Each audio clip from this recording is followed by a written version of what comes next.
Viewers আসসালামু আলাইকুম, কেমন আছেন সবাই? আশা করি সবাই ভালো আছেন, আমরাও ভালো আছি। আমি বরাবরের মতোই আজকে আবার একটি নতুন ক্রাফট নিয়ে এসেছি। আজকে আমি খুবই ইজি একটি ক্রাফট দেখাবো, যেটি আপনারা সবাই চাইলেই খুব সহজেই বানিয়ে নিতে পারবেন আপনার আশপাশের উপকরণ দিয়ে। চলুন দেখি। আজকে আমি যা যা ব্যবহার করবো তা হলো একটি সাদা কাগজ, শক্ত board paper, scissor, acrylic colour, glue, brush বিভিন্ন মাপের, পেন্সিল, এটা একটি টুকরো লেস, পমপমগুলো আমি ইউজ করব কাজে, একটা লেসের টুকরো সিলভার ডেকোরেশনের জন্য, আর একটা পমপম ট্যাসেল নিয়েছি, আর কিছু বিডস ইউজ করব আমি প্রয়োজন মতো। ভিউয়ার্স, প্রথমে আমি একটি সাদা কাগজ নিয়ে কাজের আমি যে কাজ করতে চাই সেটার ডামিটা কেটে নিব। এটা করার সুবিধা হচ্ছে বোর্ড পেপারটা অনেক শক্ত, ডামিটা যদি কেটে নিই তাহলে আগেই আমি ঠিক করে নিতে পারবো আমি কি করতে চাচ্ছি, কোন মাপে করতে যাচ্ছি। এই জন্য আমি কাগজটাকে ভাঁজ করে নিচ্ছি দুই ভাঁজে। এরপর আমার পছন্দ মতো আপনি আপনার পছন্দ মতো মাপ এবং আকার দিয়ে জিনিসটা এঁকে আমি এখানে একটি মাছের শেপের জন্য ডামি কেটে নিচ্ছি।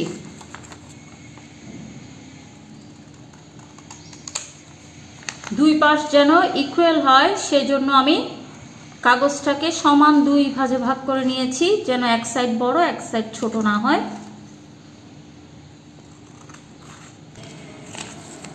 এই যে এটি হচ্ছে আমার ডামি, এই যে এটা খুললেই এবার এটা বসিয়ে আমি বোর্ড পেপারটা কেটে নিব।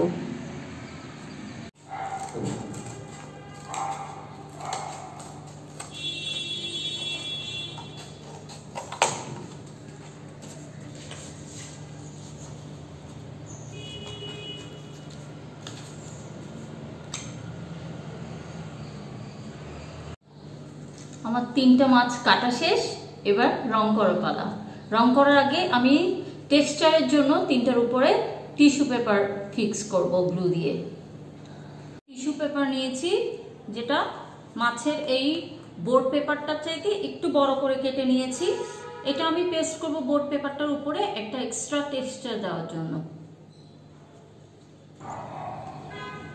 গ্লুটাতে আমি অল্প করে পানি মিশিয়ে গ্লুটাকে পাতলা করে নিয়েছি। ফেভিকল বা আইকা আপনারা এখানে ইউজ করতে পারবেন, আমি ফেভিকলটাই প্রেফার করি। এখানে টিস্যু পেপারটা স্টিক করার সাথে সাথে আমি একইভাবে কালারটা দিয়ে দিচ্ছি, তারপরে একবারে শুকাতে দেব, তাহলে আমার কাজের সময় অনেকটা বেঁচে যাবে।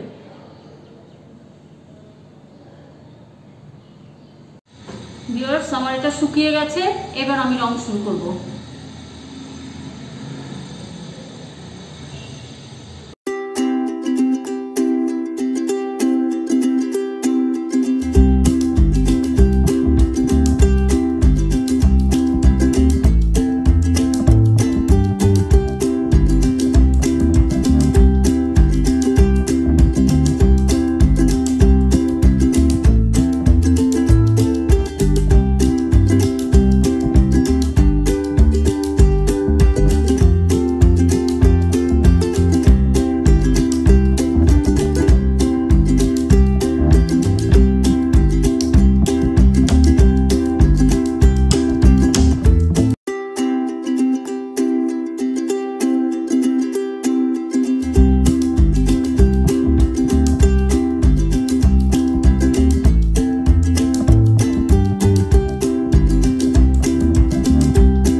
লেস লাগানো শেষ।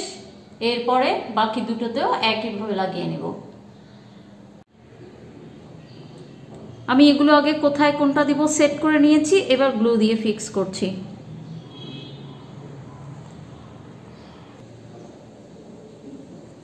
ডলার বললেই আপনারা লেস ফিতার দোকানে পেয়ে যাবেন। ভিউয়ার্স, আমার এটা সেট করা শেষ। একইভাবে আমি বাকি দুটোকেও ডেকোরেশন করে নেব।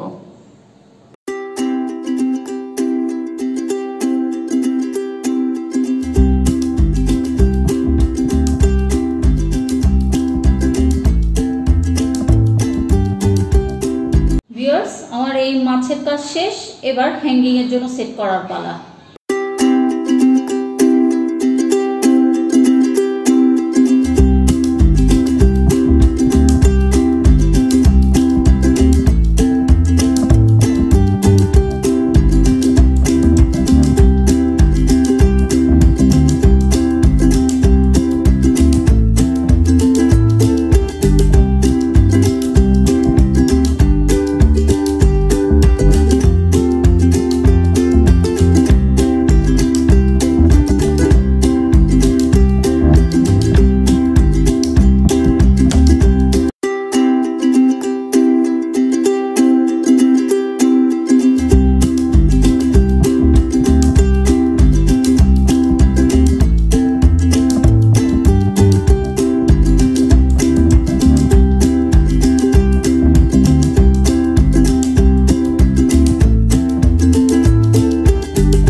লাগানোই ছিল, এটা আমি গ্লু দিয়ে ফিক্স করেছি যাতে ভালোভাবে লেগে যায়। এই জন্য একটু টেপ লাগিয়ে নিয়েছি যাতে টান পড়লে বের হয়ে না যায়। এই জন্য আমি সুতোর লাস্ট মাথাটা একটু টেপ দিয়ে লাগিয়ে দিচ্ছি।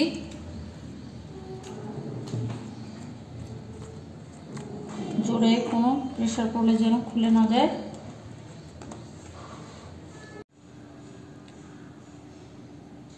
আমাদের ওয়াল হ্যাংটি প্রায় বানানো শেষ। আশা করি আপনাদের ভালো লেগেছে। আমাদের ভিডিও যদি আরো বেশি বেশি করে দেখতে চান তাহলে বেশি বেশি করে লাইক করবেন, শেয়ার করবেন আর সাবস্ক্রাইব করবেন আর আমাদের জন্য বেশি বেশি দোয়া করবেন। আল্লাহ হাফেজ।